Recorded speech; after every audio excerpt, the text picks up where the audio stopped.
Okay, so for lesson 3.2b, which looks at solubility calculations, we're just going to go over a quick example on how to calculate the molar solubility of a saturated solution. So if you look back at the notes that I posted, so I have these posted on the Microsoft Teams. So basically we're just going to go over this example together and this one, and then this will be our last one that we will do, and then we'll jump into ion calculations in the next lesson.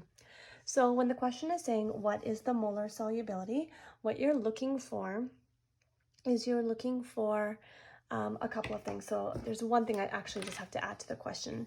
The question is saying here, what is the molar solubility in moles per liter and in grams per liter? So we're looking for moles per liter, and we're also looking for grams per liter. So for the moles per liter, it's going to require a little bit of work. So why don't we do this one here, the grams per liter. So we have 2.05 grams. So we're just going to jot that down, 2.05 grams of silver carbonate. And then we want it over liters. So we simply divide by 1 liter, and the answer is going to be 2.05 grams per liter of silver carbonate. So that one was pretty straightforward. Okay, so you didn't really have to do any conversions. You simply took your grams divided by the liters. Now for this one here, we have to take our grams and we have to convert them to moles first. So let's go ahead and do that. So we've got 2.05 grams of silver carbonate divided by 1 liter. And we want to get rid of grams, so that would go on the bottom. And so some number of grams in 1 mole of Ag2CO3.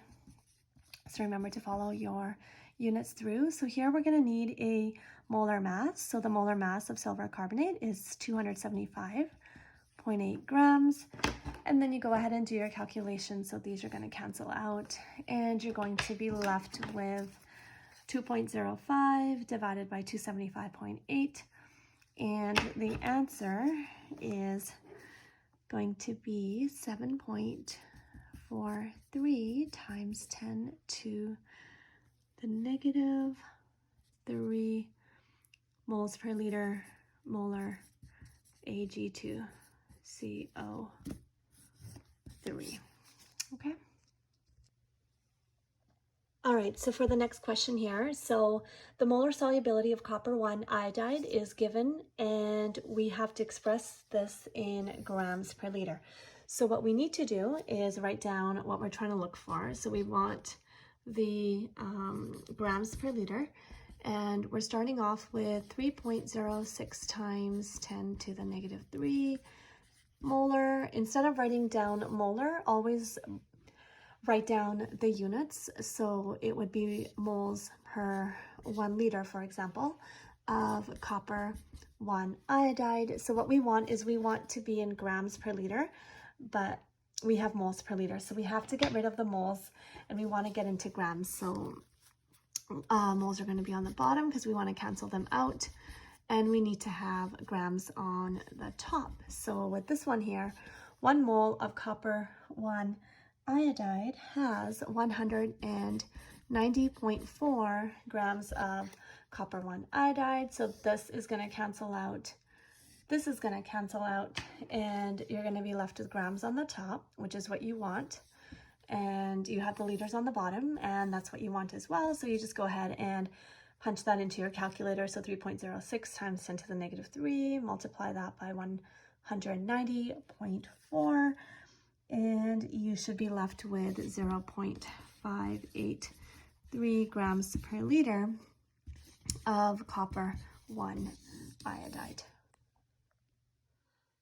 All right, so the last question I want to go over is, how would you calculate the molar solubility when you're given a volume and you're given the grams of something? So molar solubility, remember, simply refers to the molarity, and we know that that is moles over liter. So that's what we're trying to solve for. So we want to go moles over liter, and we write down what we're trying to find and what do we have. So we have 60.5 grams, so that's probably going to be on the top, 60.5 grams of iron 2 hydroxide on the top, and then we should have liters on the bottom. So this is in mils, so remember to convert that to liters. So you can do it all in one step, or we can go 580 mils, you know, times 1,000 mils in 1 liter. So you can set up that conversion real quick, but you don't have to show that in, you can just do that in one step.